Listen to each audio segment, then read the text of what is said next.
अस्सलाम वालेकुम वरहमतुल्लाहि वबरकातुहू। नाज़रीन, मैं हूँ आपका मेज़बान उज़ैर अहमद और आज का जो मौज़ू है वो है अर्तुगरुल गाज़ी के बारे में कि अर्तुगरुल गाज़ी कौन थे और उनकी तारीख क्या थी। चलें शुरू करते हैं और जानते हैं इनकी तारीख के बारे में। अर्तुगरुल गाज़ी काय कबीले में 1188 ईस्वी में पैदा हुए। अर्तुगरुल गाज़ी के वालिद का नाम सुलेमान शाह था और वालिदा का नाम हरमा खातून था।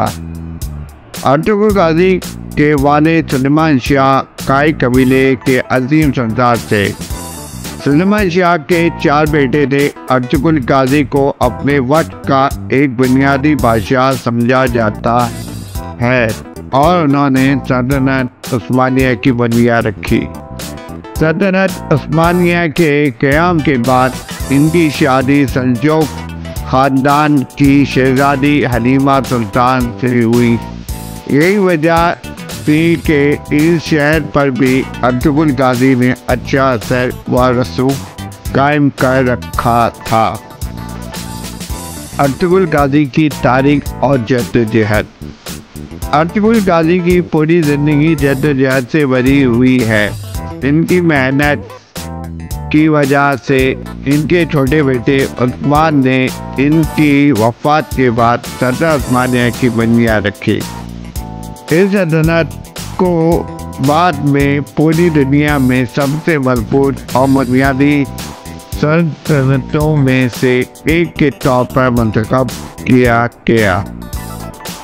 11वीं सदी से 13वीं सदी तक अर्तुगरुल गाज़ी की ज़िंदगी बहुत जद्दोजहद में गुजरी और उन्होंने ऐसी कई खौफनाक जंगों में हिस्सा लिया जिनमें इन्हें मौत से नुकसान उठाना पड़ा, लेकिन अरसे में लड़ी गई तमाम जंगें अर्तुगरुल गाज़ी ने जीत कर अपने नाम की। वो ऐसे बहुत से कबाइल को ऐसी ज़मीन फराहम करना चाहते थे या इन तमाम लोग आज़ादी से अपनी ज़िंदगी गुजार सके और किसी की गुलामी में ना रहे। इसके लिए अर्तुगरुल गाज़ी ने भी अपनी ज़िंदगी में ऐसी सरज़मीन की तलाश में बहुत कुर्बानियाँ दी। इसी तरह की जद्दोजहद से भी ज़िंदगी में इसके कुछ खास रिश्तेदार और दोस्त अर्तुगरुल गाज़ी को छोड़कर चले गए। कहा जाता है कि तमाम रिश्तेदार मुसीबत में आपसे दूर हो जाते हैं, जैसा कि अर्तुगरुल गाज़ी के साथ हुआ।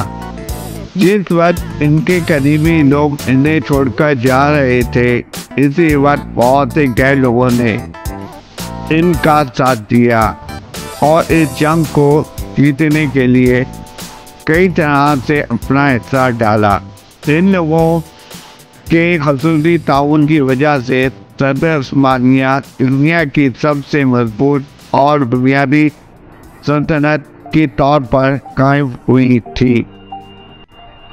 जिन लोगों ने अर्तुगरुल गाज़ी की हिमायत की, इनमें ख़ास तौर पर सूफिया के साथ साथ शेख इब्न अरबी का नाम नुमायां है।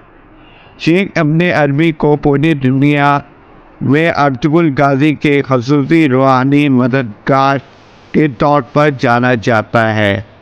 शेख इब्न अरबी ने हर मुश्किल वक्त में अर्तुगरुल गाज़ी की ख़ुसूसी मदद की और इन्हें जंग जीतने के लिए बहुत सी नसीहतें की।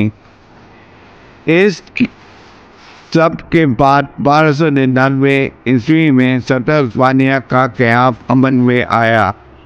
उस्मानी सल्तनत के 600 साल से ज़ायद अरसे तक तुर्की और इसके आसपास के यूरोपीय इलाकों पर हुकूमत की। 1922 ईस्वी में पहली जंग अज़ीम के दौरान इस सल्तनत के साथ एक ख़ास जंग हुई और पहली जंग अज़ीम के इख्तिताम पर सल्तनत उस्मानिया का ख़ात्मा हो गया। इस सब के बाद मुल्क तुर्की कायम हुआ। पिछले 600 सालों में इसे दुनिया की तारीख में सबसे मजबूत और तौसीफ पसंद सदनों में से एक के टॉप पर देखा गया है। सदर उस्मानिया के दौर में इसके अलावा पूरी दुनिया में इतनी बड़ी सल्तनत कोई और नहीं थी। यही वजह है कि सदर उस्मानिया को इस वक्त के सबसे पावर सल्तनत कहा जाता था। ये था आज का अहवाल। यकीनन हम आप सबकी उम्मीद करते हैं कि आपको अर्तुगरुल गाजी की तारीख और तारुफ ज़रूर पसंद आया होगा। अगर आपको ये सुनाए हयात पसंद आई है तो ज़रूर शेयर करें।